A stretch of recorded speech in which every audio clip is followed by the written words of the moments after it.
Saul persecutes David. Jonathan helps David. David starts to run from Saul. Jesus defeats death by rising from the dead and appears to Mary Magdalene and appears to the apostles and appears especially to Thomas.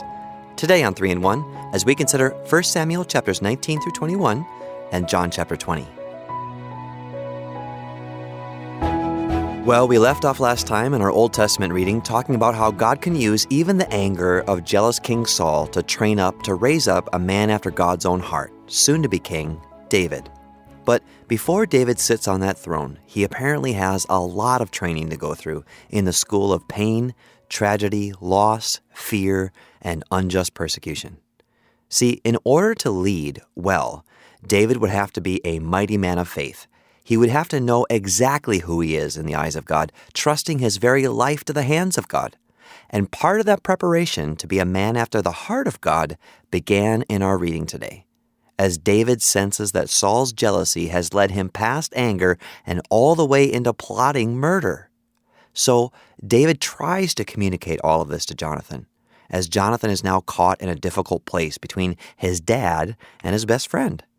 Initially, Jonathan finds all of this hard to believe. I mean, I know my dad's crazy, but he wouldn't be trying to kill you, would he?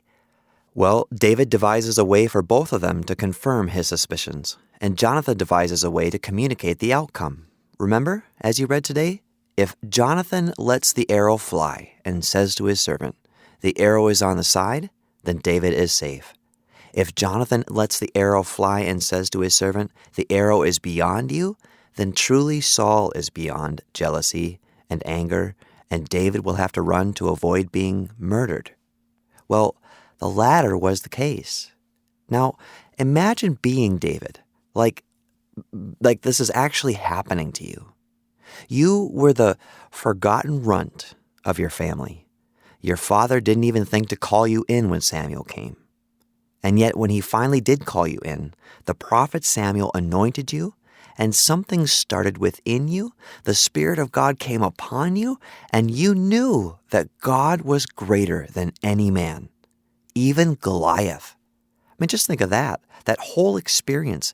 David as old as my son Silas, with just a sling and a stone, taking on the best, the beast, the greatest Philistine fighter, and with God's help, winning again and again after that as you enjoy life, a new life, from forgotten runt to seated at the king's table. Surely this is what Samuel anointed me for. And then you start to see something in the eyes of Saul. Jealousy, and then anger, and then a spear. And then before you know it, you find yourself in a field waiting for your friend to fire an arrow, waiting to find out if all of this is now over, and your life from this point forward would be worse than being that forgotten runt in your father's field. Well, the arrow flew, and Jonathan said to his servant, "The arrow is beyond you."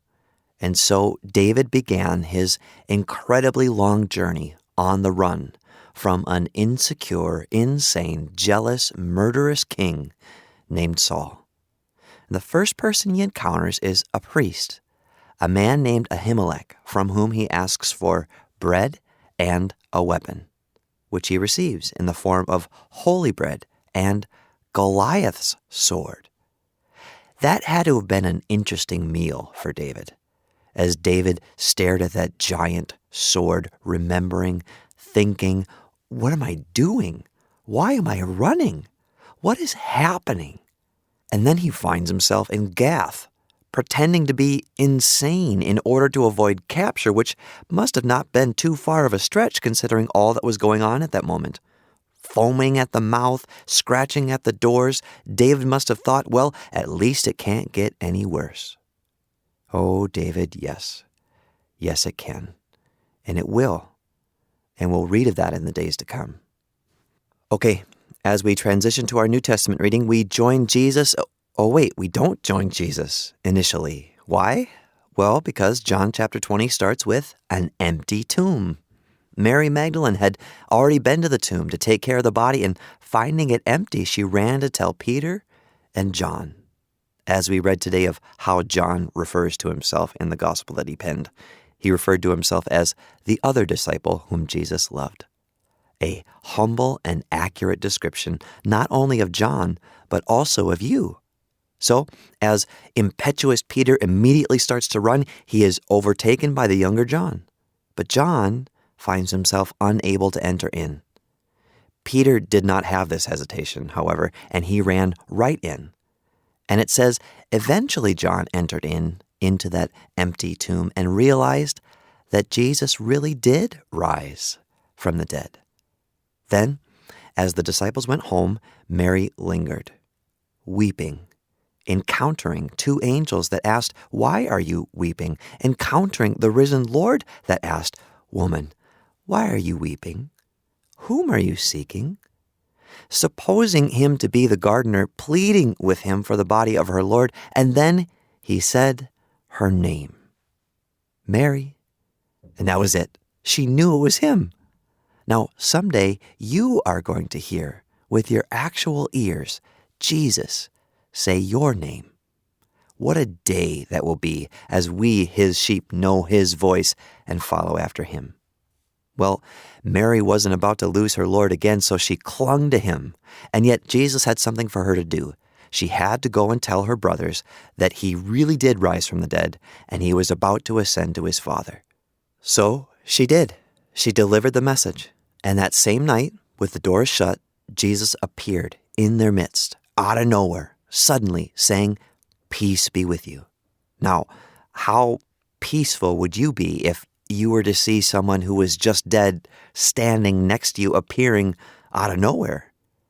And then, after he showed them his hands and his side, and they rejoiced that it really was him, that he really did rise from the dead, he was gone. He disappeared as fast as he appeared. And he did this multiple times with many of the apostles, training them to understand that even though you may not see him, he is always, as he promised, with you, even to the end of the age. Even right now. Even when you are going through things like David went through, he's with you. He will never leave you. He will never forsake you. Those of you who have received him, those of you who have believed that Jesus is the Messiah, the Christ, and by believing you have life in his name. For you see, this is the very reason why John even attempted to pen this gospel. In verses 30 and 31, we read this today.